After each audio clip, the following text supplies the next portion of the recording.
बिक्री कौशल पार्ट 25 पराजय स्वीकार करने की कला। जब आप कोई नई खोज करना चाहते हैं, कोई महान कार्य करना चाहते हैं, तो उसमें असफल होना एक स्वाभाविक प्रक्रिया है। अतः इस प्रभाव को खुले दिमाग से, चतुराई से और ईमानदारी से स्वीकार करने आना चाहिए। नेतिल्या स्थित में मेरी मुलाकात एक इवेंट के दौरान हुई थी। मैंने उन्हें अपने माइंडेटरी के बारे में बताया तो उन्होंने अपना परिचय एक यूरोपीय कंपनी के बिजनेसमैन डायरेक्टर के रूप में दिया। हमारा मेलजोल बढ़ता गया और कुछ साल बाद जब मैं लंदन गया तो हमने रात के खाने के दौरान मिलने का फैसला किया। हम जिस होटल में गए वहाँ उसने मेन्यू कार्ड पर मिशेलिन टायर कंपनी का लोगो अंकित किया था। मुझे थोड़ा आश्चर्य हुआ जब उन्होंने मुझे इसके पीछे की कहानी बताई। उस समय पूरे फ्रांस में केवल 3000 कारें थीं। मिशेलिन कंपनी के मालिक दोनों भाइयों को लगा कि लोगों ने ज़्यादा से ज़्यादा कारें खरीदनी चाहिए ताकि वे ज़्यादा टायर बेच सकें। अगर लोग अधिक कार नहीं भी खरीद सकें तब भी उन्हें बहुत अधिक यात्रा करनी चाहिए। इसके लिए उन्हें कोई रेस्तरां और होटल में भागीदारी और साथ ही यात्रा में मानचित्र, टायर बदलने की जानकारी आदि ब्रोशर में प्रकाशित कर उसे मुफ्त में बांटना शुरू किया। बेशक अब स्थिति काफ़ी बदल गई और उन्होंने अब बिज़नेस भी छोड़ दिया है, लेकिन यह होटल मिशेलिन कंपनी का हेड ऑफिस था, इसलिए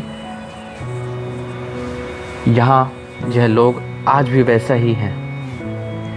हमने अपने करियर के विषय में बात की, फिर हमने व्यावसायिक सफलताओं और विफलताओं पर चर्चा की।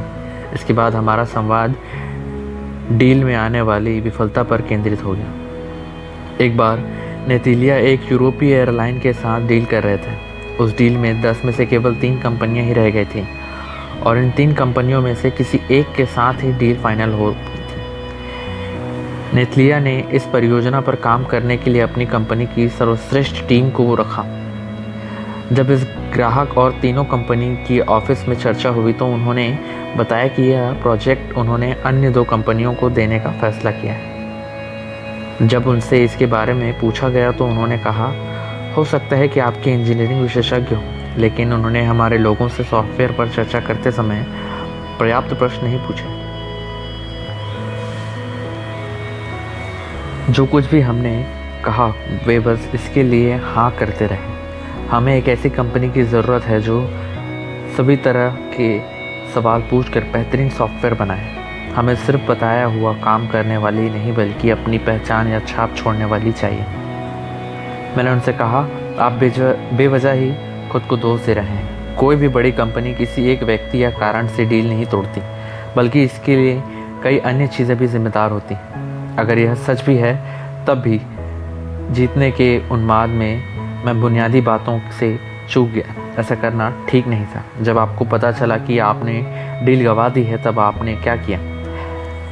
मैंने उनसे एक सुंदर सा पत्र लिखा जिसमें इस बात का बिल्कुल भी उल्लेख नहीं था कि हम निराश हैं। हमने जीतने वाली कंपनी के बारे में भी ग्राहक के मन में कोई संदेह पैदा नहीं किया। हमने केवल यह सुनिश्चित किया कि अगर उन्हें भविष्य में हमसे कभी भी किसी मदद की आवश्यकता हो वो हम सहर्ष उपलब्ध हैं।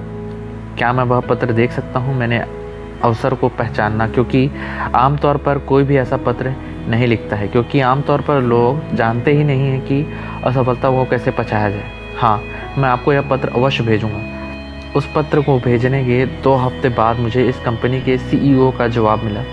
उन्होंने हमारा नाम इस कंपनी को सुझाया था जिसके लिए वह पहले काम करते थे और अंततः हम वहाँ डील प्राप्त करने में सफल रहे। जब मुझे नेतिल्या के पास इस पत्र का ईमेल मिला तो मैंने वह ईमेल पढ़ा और पढ़ते पढ़ते पता लगाया कि इस पत्र में ऐसा क्या लिखा था, जिसे पढ़ने के बाद जिस कंपनी ने नेतिल्या की कंपनी के साथ काम नहीं करने का फैसला किया था उसी कंपनी ने नेतिल्या की कंपनी का नाम दूसरी कंपनी को प्रस्तावित करना शुरू कर दिया।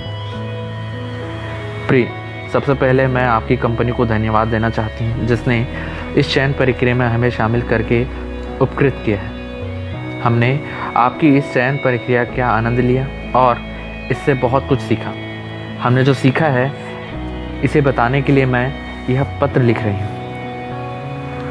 आपकी टीम प्रेरणा देने का काम करती है। चयन प्रक्रिया के विभिन्न चरणों में उन्होंने हमें प्रेरित किया। यह एक बहुत ही सटीक और अभ्यासपूर्वक बनाई गई प्रक्रिया है, जिसमें हर किसी के पास अपने पक्ष को दर्शाने और प्रदर्शित में क्या है यह जानने के लिए पर्याप्त समय और अवसर मिलता है। चयन प्रक्रिया के विभिन्न चरणों में विभिन्न लोग इस प्रक्रिया में शामिल हुए, जिससे कौन कौन लोग किस प्रकार से इस प्रोजेक्ट में शामिल हुए हैं यह समझने में हमें मदद मिली।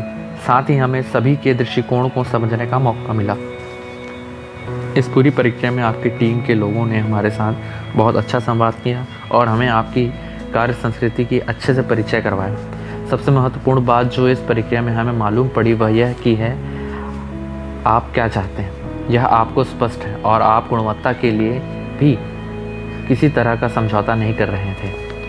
आपकी सबसे आखिरी सूची में शामिल नहीं होने के कारण हमें यह ऑर्डर नहीं मिला, लेकिन निश्चित तौर पर हम निराश नहीं हैं, क्योंकि मुझे यकीन है कि जिस तरह की चयन प्रक्रिया आपने बनाई है और जिस प्रकार आपकी टीम उसका पालन करती है, इसके अनुसार आपने सही चुनाव ही किया होगा। आपके जैसे टीम का पार्टनर बनना और आपके साथ काम करने के किसी भी के लिए गर्व का विषय होगा। हम भविष्य में आने वाली किसी भी अवसर के लिए हमेशा सहर्ष तैयार हैं और अगर हमें भविष्य में भी कभी भी ऐसा मौका मिला तो हम इसका खुले दिल से स्वागत करेंगे। पत्र के अंत में मैं आपकी पूरी टीम को धन्यवाद देना चाहती हूँ, जिन्होंने हमें इस प्रतियोगिता में अपना पक्ष रखने और सही मंच प्रदान करने का अवसर दिया। आपको धन्यवाद। Natalia Smith. जब आप नई खोज करना चाहते हैं या कोई महान कार्य करना चाहते हैं तो इसमें असफल होना एक स्वाभाविक प्रक्रिया है और हार को खुले दिमाग से, चतुराई और ईमानदारी से स्वीकार करने आना चाहिए। सेल्स में जितना बहुत महत्वपूर्ण होता है और जीत हमेशा खुशी के साथ मनाई जाती है, लेकिन हार भी खेल का अहम हिस्सा है। लेकिन जब हार होती है तो वह किसी न किसी कारण से जल्दी ही दबा दी जाती है। लेकिन यदि आप बड़ी असफलता या सफलता हासिल करना चाहते हैं तो आपको प्रभाव स्वीकारने की कला से अवगत होना होगा। बिक्री कौशल पार्ट 26। परिस्थिति का सामना करें। अच्छी खबर ईमेल के द्वारा दी जा सकती है, लेकिन बुरी खबर खुद जाकर बताना चाहिए।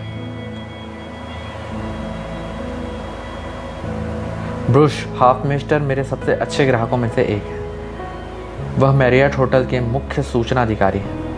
उनके साथ व्यापार करने का मेरा अनुभव हमेशा अच्छा रहा है। बेशक व्यापार में सफलता और असफलता दोनों ही आती है, लेकिन इनकी ईमानदारी ने मुझे हमेशा प्रभावित किया। एक बार मेरे लिए उन्होंने ऐसी विफलता के बारे में बात बताने का समय आया था।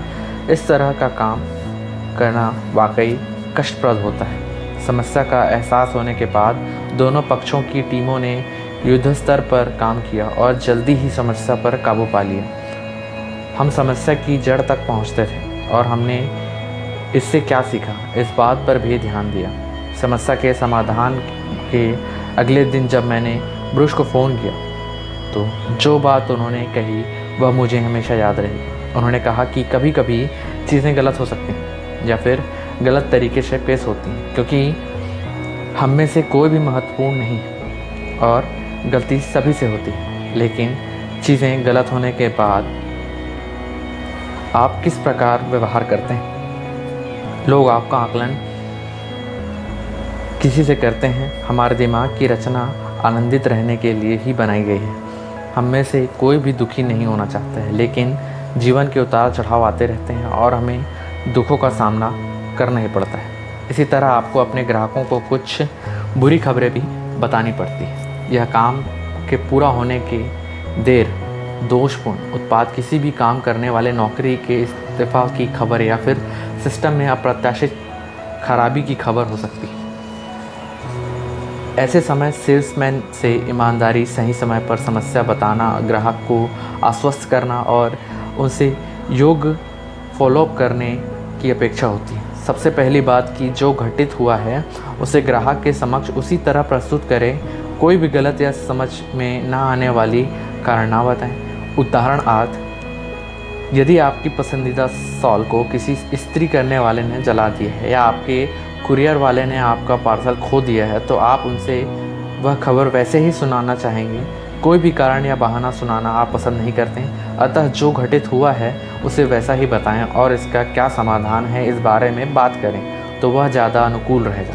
ऐसे समय विचार कीजिए कि यदि आप ग्राहक की जगह होते तो क्या करते। ग्राहक की पूरी छवि उन्होंने खराब कर दी होती। आप स्वयं से पूछें, यदि यह घटना आपके साथ घटित होती तो आप क्या करते। इससे आपको घटना की गंभीरता की जानकारी होगी। अगर खबर वाकई बुरी है तो ग्राहक को साफ साफ बताएं, पूरी बात स्पष्ट रूप से बताएं, बेवजह घटना के आसपास घूमते ना रहें और सबसे महत्वपूर्ण बात कि खुद ग्राहक से मिलकर उन्हें घटना की जानकारी दें। यदि प्रत्यक्ष मिलना संभव ना हो सके तो फ़ोन पर बताएं। जैसे कि मैं हमेशा कहता हूँ, अच्छी खबर ईमेल द्वारा दी हुई चल सकती है, लेकिन यदि खबर बुरी है तो स्वयं मिलकर ही बताएं। यदि ग्राहकों को बुरी खबर देने के बाद क्या करना है इसकी सूचना बनाना हो तो इसमें से निम्नलिखित बातें शामिल होंगी। ग्राहकों को समाचार समझने के लिए कुछ समय दें।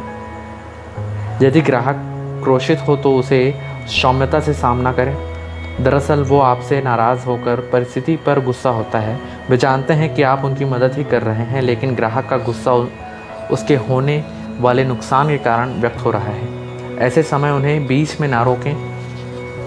उनकी पहली प्रतिक्रिया आने के बाद उनसे माफ़ी मांगें। उन्हें परिस्थिति का अंदाज़ा दें, इसका काम पर क्या प्रभाव पड़ेगा, काम कब तक रुकेगा और इसके कारण कितना नुकसान हो सकता है, इसका भी अंदाज़ा उन्हें दें। उन्होंने यह भी बताएं कि समस्याओं से उन्होंने होने वाली परेशानी से आप अवगत हैं। आपकी बॉडी लैंग्वेज और आवाज़ से उन्हें हमेशा 3 चीज़ों की याद दिलाते रहें। उनके प्रति आपकी चिंता, परिस्थिति सुधारने की आपकी क्षमता और आप उन्हें इससे किस प्रकार बाहर निकालते हैं, इस बात का आत्मविश्वास।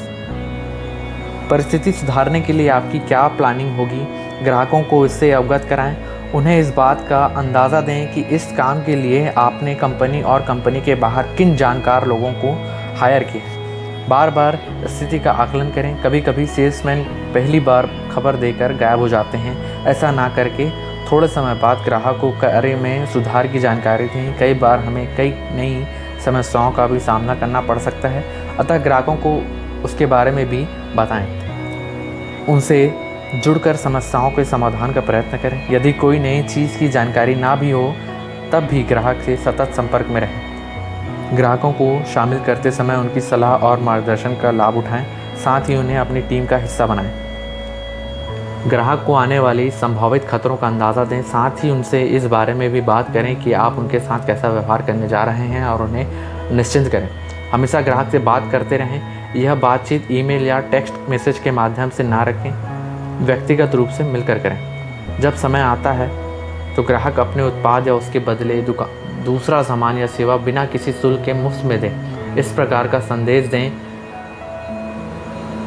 दे सकते हैं। इससे उन्हें यह संदेश जाता है कि आप भी उनके नुकसान में शामिल हैं। सिर्फ अभी की समस्या सुलझाने के बाद गायब ना हों। आपने इससे क्या सीखा और भविष्य में ऐसा होने से रोकने के लिए आप क्या करेंगे, इसके बारे में संपूर्ण विवरण उन्हें ईमेल द्वारा ज़रूर भेजें। अंत में उनके पास दोबारा मेल जाए और उन्हें बताएं कि आपको इस घटना के बारे में कितना बुरा लगा। आपके इस व्यवहार से भविष्य में आपको आश्वस्त अवश्य लाभ मिलेगा।